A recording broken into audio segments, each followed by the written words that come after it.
અહીં ચિત્રમાં દર્શાવ્યા પ્રમાણે માપપટ્ટીનો ઉપયોગ કરી એક પેન્સિલની લંબાઈ માપતા પેન્સિલ 3 સેન્ટીમીટર કરતાં વધુ લાંબી છે.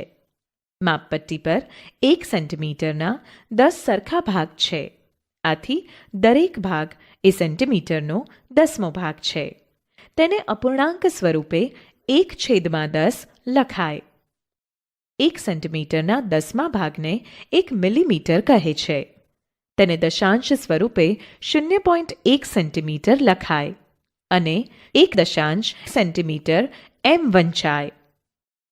પેન્સિલની લંબાઈ 3 સેન્ટીમીટર અને 6 કાપા છે. તેથી પેન્સિલ 3 સેન્ટીમીટર અને 6 મિલીમીટર લાંબી છે અથવા 3.6 સેન્ટીમીટર લાંબી છે. અહીં દર્શાવેલ ચિત્રમાં એક ખીલી 2 સેન્ટીમીટર કરતાં વધુ લાંબી છે. ખીલીની અણી 2 સેન્ટીમીટર પછી 9મા કાપા પર દેખાય છે. હવે 9 કાપા બરાબર 9 મિલીમીટર બરાબર 0.9 સેન્ટીમીટર થાય. તેથી ખીલીની લંબાઈ બરાબર 2 સેન્ટીમીટર અને 9 મિલીમીટર અથવા ખીલીની લંબાઈ 2.9 સેન્ટીમીટર છે. આંખો ભ્રમિત થઈ શકે છે. અહીં 2 આકૃતિઓ આપેલ છે. બંનેમાં 2 રેખાઓ દર્શાવેલ છે. આકૃતિ 1માં રેખા બી એ કરતાં વધુ લાંબી લાગે છે. હવે તે બંનેને માપપટ્ટી વડે માપતા બંનેની લંબાઈ 4 સેન્ટીમીટર જોવા મળે છે. એટલે કે રેખા એ અને બી સરખી લંબાઈની છે. આ જ પ્રમાણે આકૃતિ 2 રેખા સી અને ડીને જોતા રેખા સી એ ડી કરતાં વધુ લાંબી લાગે છે.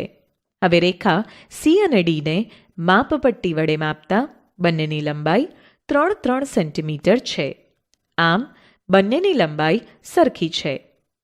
આ બંને ઉદાહરણ દ્વારા સમજી શકાય કે આપણી આંખો ભ્રમિત થઈ શકે છે. બજારમાં આપણે જાણીએ છીએ કે 1 રૂપિયો બરાબર 100 પૈસા થાય. 1 રૂપિયાનો એક સિક્કો બરાબર 50 પૈસાના 2 સિક્કા થાય છે. તેથી 50 પૈસાનો એક સિક્કો અડધો રૂપિયો કહેવાય છે. 50 પૈસા બરાબર 50/100 રૂપિયા બરાબર 1/2 રૂપિયા લખાય. તેમજ 50 પૈસાને દશાંશ સ્વરૂપે રૂપિયામાં 0.50 લખી શકાય.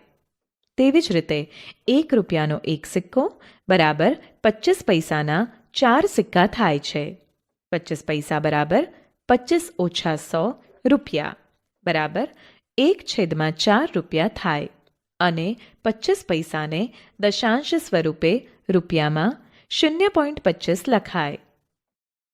1 રૂપિયાનો એક સિક્કો બરાબર 10 પૈસાના 10 સિક્કા થાય છે.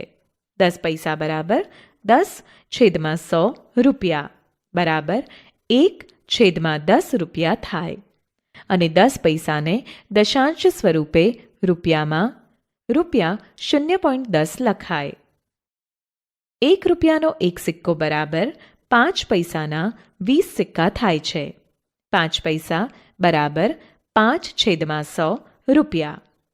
5 પૈસાને દશાંશ સ્વરૂપે રૂપિયામાં રૂપિયા 0.05 લખાય.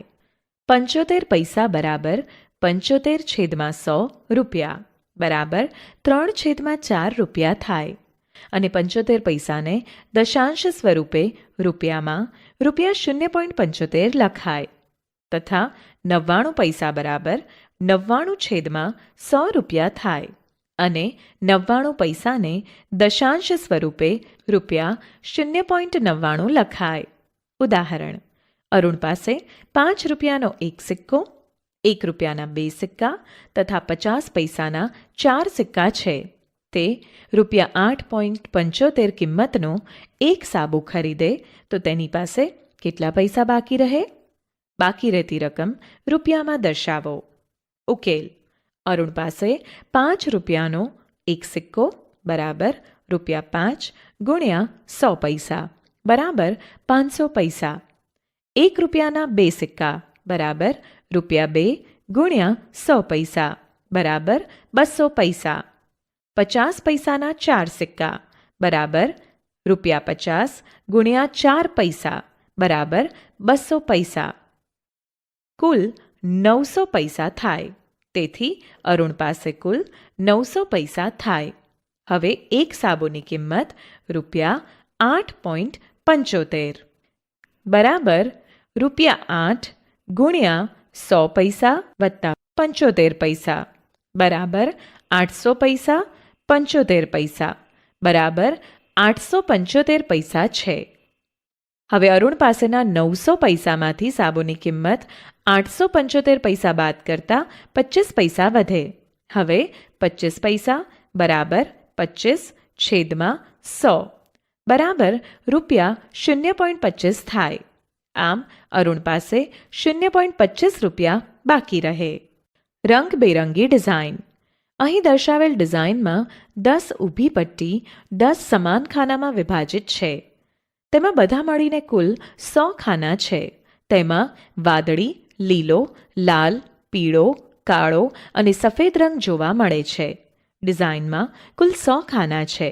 તેથી દરેક ખાનું 100મા ભાગનું એટલે કે 1/100મા ભાગનું છે. તેમાં 10 વાદળી ખાના છે. તેથી વાદળી રંગ ડિઝાઇનનો 10/100મો ભાગ રોકે છે, જેને દશાંશમાં 0.10 લખાય. ડિઝાઇનમાં લીલો, કાળો, લાલ, પીળો અને સફેદ રંગના અનુક્રમે 20, 3, 15, 10, 42 ખાના છે. તેથી અનુક્રમે ડિઝાઇનનો 20/100, 3/100, 15/100, 10/100 અને 42/100મો ભાગ રોકે છે. તે દરેકને દશાંશ સ્વરૂપે અનુક્રમે 0.20, 0.03, 0.15, 0.10 અને 0.42 લખાય. મીટર અને સેન્ટીમીટર. આપણે જાણીએ છીએ કે 1 મીટર બરાબર 100 સેન્ટીમીટર. આથી 1 સેન્ટીમીટર એ મીટરનો 100મો ભાગ છે.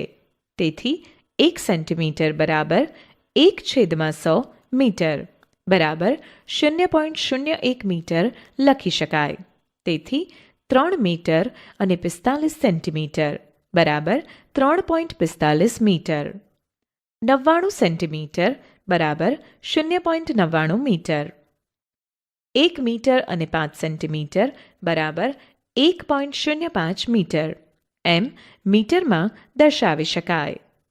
ઉદાહરણ: સરસ્વતી મંદિર શાળાના રમતોત્સવમાં લાંબી કૂદમાં ટીનાએ 3.05 મીટર અને રેહાનાએ 4.50 મીટર લાંબો કૂદકો લગાવ્યો. તો લાંબી કૂદમાં કોણ જીત્યું અને તેણે કેટલો વધુ લાંબો કૂદકો લગાવ્યો? ઉકેલ: ટીનાએ 3.05 મીટર કૂદકો લગાવ્યો, જે 3 મીટર અને 5 સેન્ટીમીટર છે.